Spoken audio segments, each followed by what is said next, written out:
যদি মই গম পালে হয় তেখেতৰ জানা বা বহুতখিনিয়ে আছে, হয়তো আপোনালোকেও এইখিনি জানে, যিখিনি বক্তৃতাৰ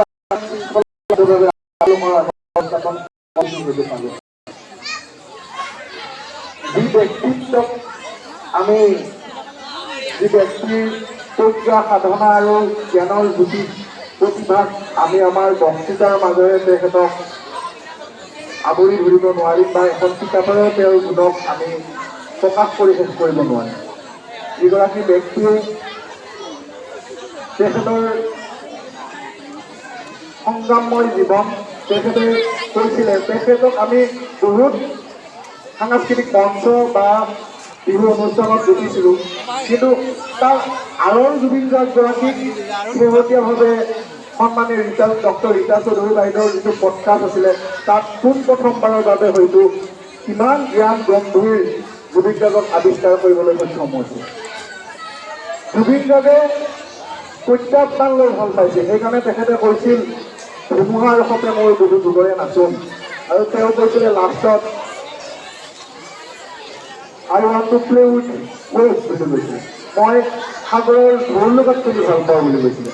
সঁচাকৈ জুবিন গাৰ্গ এগৰাকী আমাৰ দৃষ্টিত ধৰা দিয়া শিল্পীয়েই নহয়, তেখেতৰ এটা প্ৰত্যাহ্বান গ্ৰহণ কৰিব পৰা সামৰ্থ্য আছিল।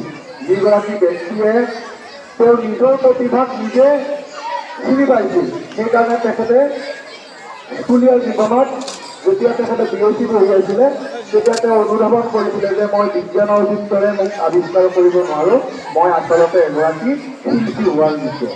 তেখেতে প্ৰথমতে তাবলা বজাইছিল, তাৰপিছত মিউজিক কৰিছিল, আৰু তেখেতে যেতিয়া উচ্চতৰ মাধ্যমিক শেষ কৰিছিল তেতিয়া তেখেতক আৱিষ্কাৰ কৰিবলৈ সক্ষম হৈছিল যে তেখেত এগৰাকী কবিতাৰ্থত গায়ক বা শিল্পী হোৱাৰ যোগ্য। সেয়ে যি প্ৰতিভাই নিজক আগতে চিনে সেই প্ৰতিভাহে বিশ্বজনীন হোৱাৰ সম্ভাৱনা থাকে, আৰু এই জ্বলন্ত উদাহৰণ জুবিন গাৰ্গ।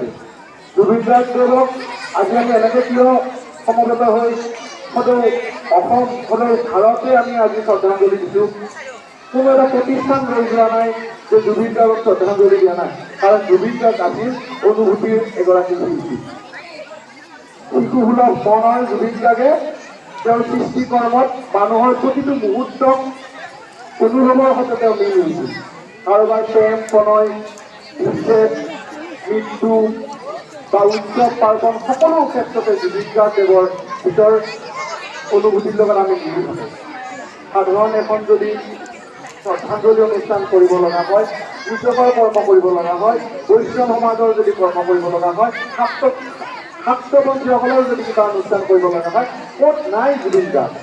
যিগৰাকী জুবিন গাৰ্গে তেওঁৰ জীৱিত অৱস্থাত মাত্ৰ ৩০ বছৰ বয়সত ৪০,০০০ গীত দিয়া বিশ্বৰ প্ৰথমগৰাকী ব্যক্তি হ'ল জুবিন গাৰ্গ।